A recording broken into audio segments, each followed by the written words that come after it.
Batala, magpapatawag naman ng investigasyon sa Senado kaugnay pa rin ng issue sa red tagging. Ayon kay Senador Panfilo Lacson, nakapagsumite na siya ng Senate Resolution number 559 na layong bigyan ng linaw ang issue ng red tagging. Ipatatawag din si Lieutenant General Antonio Parlade Jr.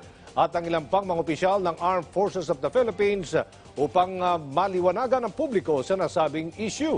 Pati ang Gabriela at iba pang mga militanteng grupo, imbitado rin. Hindi naman daw kasama sa pagdinig ang mga celebrities. Sinabi ni Senator Lacson, nagpaabot na ng paumanhin si General Parladet na nga kung sasagot sa Senado kaugnay ng issue. Controversy tuloy. Kung wala na sana yung dagdag na baka mapatay ka pa, marami implication kasi pag sinabing mapatay. And then, in a TV interview, sinabihan niya rin si ex-Congressman Colmenares na under surveillance kayo.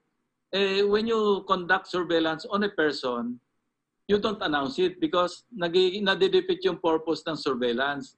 Kasi ang success ng surveillance nasa secrecy. I've been there, in my previous life. I used to conduct lots of surveillance on some target personalities, kinapuran sa members, yung mga sindikato, and so forth and so on. Hindi naman para yan as mo, under surveillance ka, mag-ingat. Para siya sabi mo, mag-ingat ka under surveillance. Now, when he said surveillance, he was referring to physical surveillance or probably, ang term na dapat ginamit niya, monitoring, under monitoring. Kaya nagkaroon ng question na baka illegal yung act.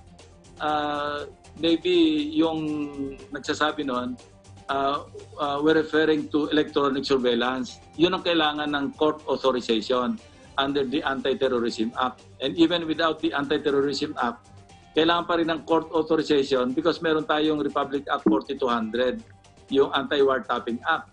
So, yun yung kailangan ng court order. Pero pagka physical